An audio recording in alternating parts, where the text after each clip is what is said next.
Just a quick note. This episode is a little on the crude side. Nothing too terrible, but if you have small kids, you might want to listen to this one first before you let them listen to it, just to check it out. All right, thanks. This is 99% Invisible. I'm Roman Mars.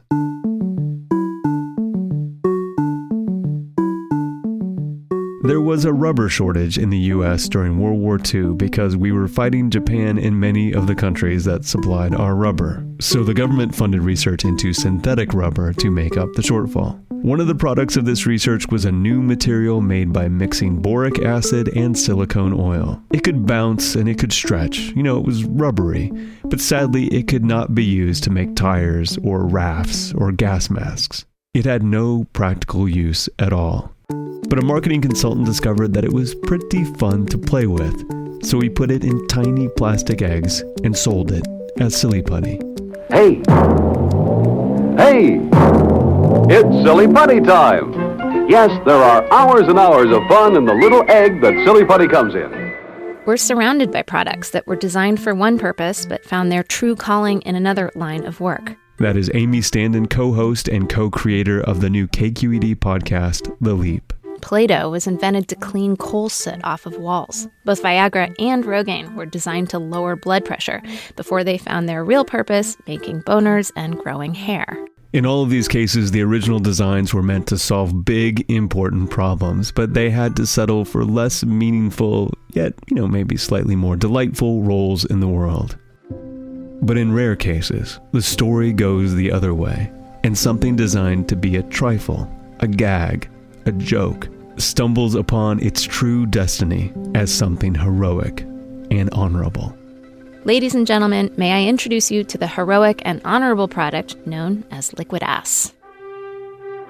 Liquid ass is a bottled smell, and as you could probably guess, it does not smell good. That's an understatement. It's important that you get how bad this smell is. It's kind of the linchpin to this whole story. So while I was reporting this, I made a bunch of people in my life smell liquid ass. My throat's constricting. It's super real. Do you feel like there's a sense of shame associated with that smell?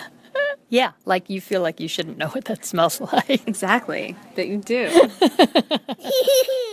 Gross! This terrible smell was invented by a guy named Alan Whitman.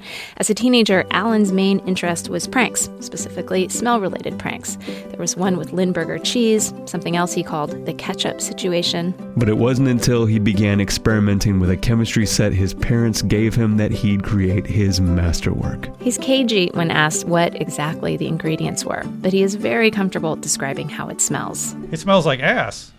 It's a butt crack. Kind of sewer smell with a little hint of some dead animal in there. Butt crack with a hint of dead animal.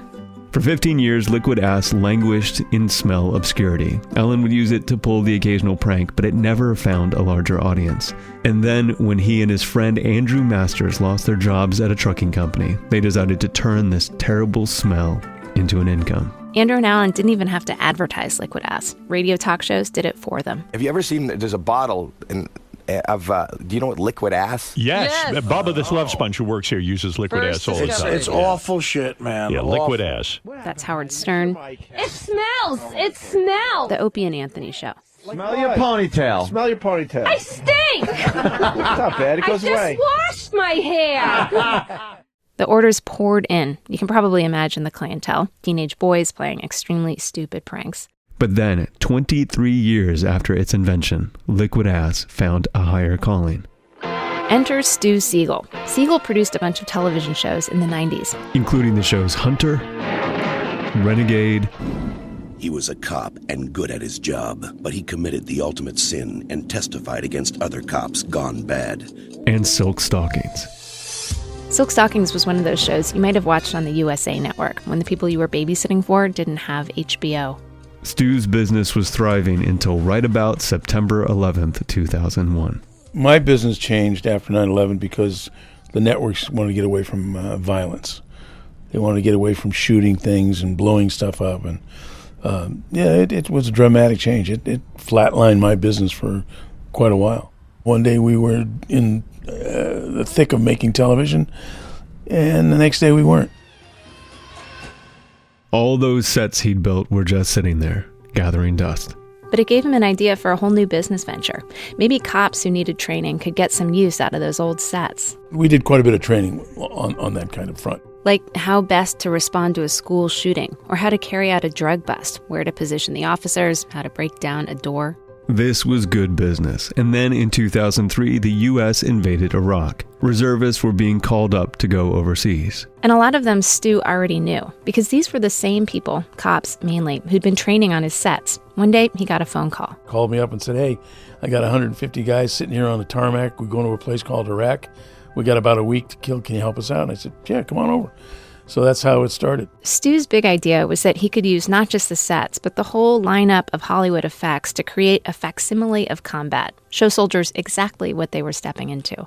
He says no one else was doing this. 18 and 19-year-olds were being sent to Iraq with almost no sense of how the place would look, or what the culture was like, or how to communicate with people. All their training was pretty much sterile, or make-believe this is that, or they would take the Marines and turn their shirts inside out and say, okay, those are the bad guys. You know, that's not training. It's not realistic training. Stu says the military has gotten a lot better at training since then. But in the beginning, his innovation was to try and make trainees forget that they were on a TV set in Southern California. His sets should look and feel as much as possible like the kind of place a group of Marines might go out and patrol in Iraq. We're in a simulated Iraqi village. Stu got one of his employees, Greg Figueroa, to show me around. Up on this tower here, we'll have 2 huge speakers playing Call to Prayer. In a simulation, this whole place would be full of actors, actual Iraqis who live in San Diego and now get hired as extras to act like Iraqis. The village has a complete fake Iraqi marketplace, bins of plastic cucumbers and yams, stands selling dusty old Sony Discmans and clock radios. Greg and others here work very hard to make this place look realistic. And Greg can do this because he did 2 tours in Iraq as a medic in 2007 and in 2008. And he remembers exactly what it felt like to walk into a village like this, how unwelcome he felt there, and how much the Iraqis wanted him to go away. These people are just trying to live their lives, and now we set up this base right outside their village. So in a simulation, the whole place is supposed to feel on edge, like anything could happen. And then it does.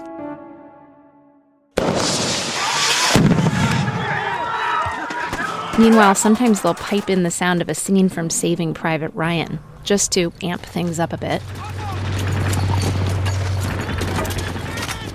You can talk about it intellectually beforehand, but once the gunfire goes and people are screaming and yelling and you know, all the things that happen, it is real.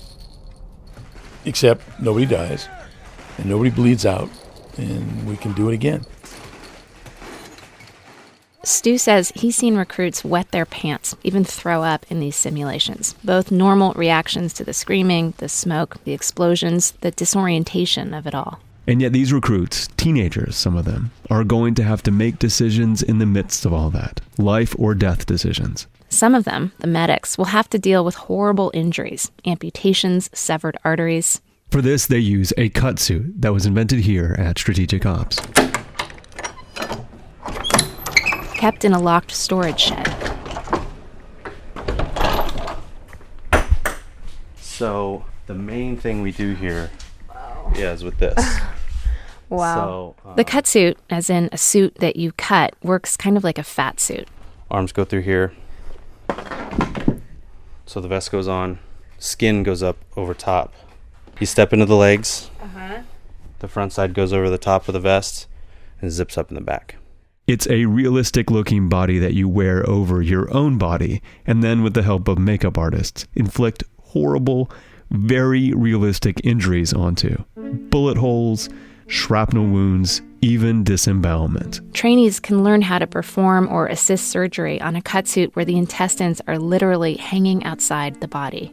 And for that scenario, there is something very important they need to learn. And it is in the context of these very realistic combat scenarios that we will be reunited with the true star of this story, Liquid Ass. As a firefighter knows the smell of smoke, as a barista can sniff sour milk, surgeons know this smell. They fear it. because this smell is a signal that something has gone wrong, that there's a tear in the intestine and feces is leaking into the abdominal cavity. No pun intended, oh shit. This is a huge infection risk. People die this way. Whatever surgery you were just doing or attempting to do, you just complicated it by 10. Strategic ops prides itself on realism, hyper-realism. So they needed to recreate that oh shit moment, show young soldiers what it would be like to encounter this in the midst of combat. There was only one smell for the job. We found a bottle of liquid ass in the makeup tent, took it outside, and sat down at a table. We'll sniff the cap. Okay. In his hand, Greg holds the concoction that Alan Whitman invented in his high school bedroom. Oh, it's so bad. It's like... It's so bad. So many adjectives that you could use. It's bad. Like, fecal, dried, nasty. If liquid ass were a person, I don't think it would be totally far-fetched to call this a redemption. Because to Strategic Ops, this ridiculous, disgusting prank product is also indispensable. They're one of Liquid Ass's most loyal customers. Stu says 750,000 people have trained through Strategic Ops. Thanks to Liquid Ass, some of them might be better prepared to save the life of a fellow Marine as he or she screams in pain amidst exploding RPGs and machine gun fire. All the while surrounded by a miasmic cloud of the worst smell in the world. 99% Invisible was produced this week by Amy Standen. She's the co-host and co-creator, along with Judy Campbell, of the new KQED podcast, The Leap, a storytelling podcast about people making dramatic, risky changes. We'll have a link on our website. 99% Invisible is Katie Mingle, Sam Greenspan, Avery Trufelman, Kurt Kolstad, and me, Roman Mars.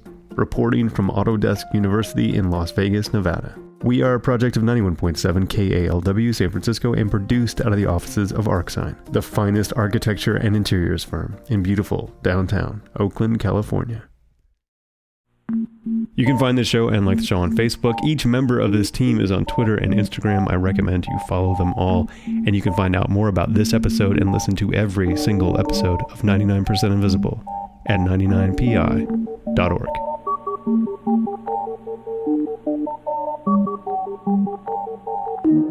Radiotopia.